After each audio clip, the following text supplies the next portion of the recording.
श्री कृष्ण की राधा रानी का अटूट प्रेम।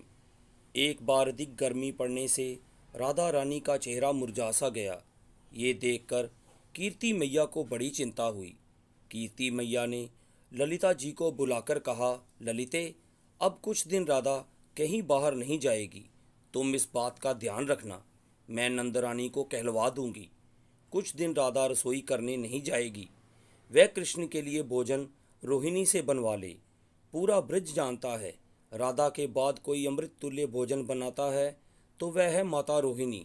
और यदि यशोदा अधिक आग्रह करे तो मैं तीनों समय राधा के बने मिष्ठान कृष्ण के लिए भिजवा दिया करूंगी। पर राधा को मैं इतनी गर्मी में नहीं जाने दूंगी। मैया की आज्ञा कोई टाल नहीं सकती थी।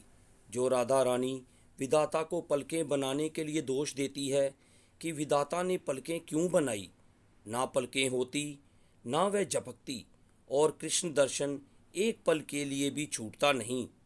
वह राधा रानी श्री कृष्ण के दर्शन बिना कैसे रहेगी। राधा रानी तड़प कर विधाता से मछली की पलकें मांगती है कि हे विधाता, मुझे मछली की आंखें क्यों नहीं दी। श्याम सुंदर सामने हो तो पलकें झपकने में भी मुझे पीड़ा होती है। मछली की आंख कभी भी झपकती नहीं है। ऐसी राधा रानी श्री कृष्ण को देखे बिना कुछ दिन तो क्या, कुछ घंटे भी कैसे बिताएगी। ये सोचकर सखियां व्याकुल हैं। कृष्ण विरह से श्री राधा रानी का शरीर जल रहा है। सखियों ने कमल पुष्प की शैया पर राधा रानी को लाकर सुलाया तो उनके तपते हुए अंगों से स्पर्श करके कमल पुष्प तत्काल जलकर मुरझा गए। सखियों ने उनके अंग पर चंदन लेप किया तो वह भी तत्काल सूखकर झड़ गया। कमल पत्तों को गीला कर पंखा करना चाहा तो राधा रानी के विरह तप से पत्ते भी मुरझा गए। राधा रानी ये विरह ज़्यादा देर तक सह न सकी और वह मूर्छित हो गई। सखियां परेशान हो रही थी। सभी प्रयास विफल हो चुके थे। वह चिंतित होकर उन्हें घेरे हुए खड़ी थी। तभी नंद भवन से संदेश लेकर धनिष्ठा आई। धनिष्ठा ने आकर ललिता जी से कहा, सखी, आज राधा रसोई करने नहीं गई तो रोहिणी माँ ने ही कृष्ण के लिए रसोई बनाई। कृष्ण वहीं भोजन कर गायों को चराने चले गए। पर आज कृष्ण ने कितने अनमने भाव से भोजन किया, ये हम सब ने देखा। यशोदा माँ ने चिंतित होकर मुझे यहाँ भेजा है कि मैं राधा से कुछ मिष्ठान बनवा लाऊं ताकि वह गोचारण से लौटकर कृष्ण प्रसन्न मन से भोजन करे। परंतु हाय, राधा तो मूर्छित है। अब मैं क्या करूं? कुछ देर सोचकर धनिष्ठा ने राधा रानी के कान के पास जाकर कहा, राधे, वह देखो, श्याम सुंदर तुम्हारे सामने खड़े हैं।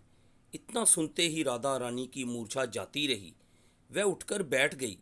अब झट से धनिष्ठा ने यशोदा मैया का आदेश राधा रानी को सुना दिया।